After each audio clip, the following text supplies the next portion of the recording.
में था।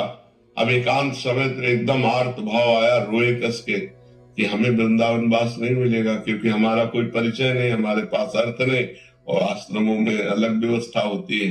वो बहुत रोए।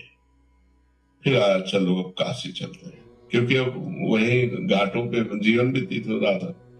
जे ही नीचे उतर के आए तो इतनी बड़ी गोरी सी बालिका, हम उस समय लाल वस्त्र भगवा वस्त्र पहनते थे, ऊपर का वस्त्र का छोर पकड़ा और वह घूमने लगे थे और कह रहे थे जाएगो बाबा, जाएगो बाबा।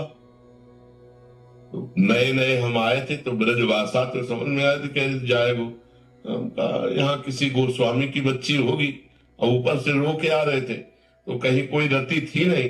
उनका यहाँ किसी गोस्वामी की बच्ची होगी, खेल खेल में ऐसे पकड़ रहे। तो उनका जा हट जा बच्चा, हट जा बच्चा।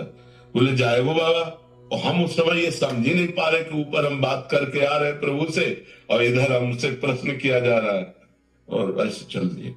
जो ही हम गए तो जिस आश्रम में रुके थे वहां एक संत खड़े थे। उन्होंने कहा बाबा तुमको बुलाया है। तो हम तो जानते नहीं। बोले तुम्हें देखा है, वो बुला रहे हैं। तुमका किस लिए?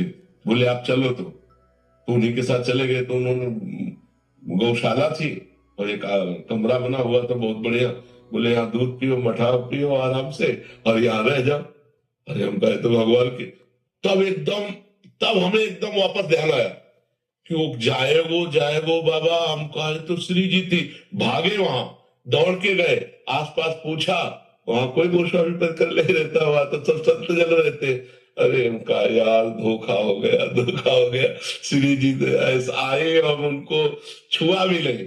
वो हमारा वस्त्र, अब बालिका रूप में थी, अगर हमें पता हो कि वृंदावनाधीश्वरी लीला कर रही तो उसी समय गले लगा। पर वो बहुत चतुर है, जब तक वो सामने रहेंगे तब तक संशय रखते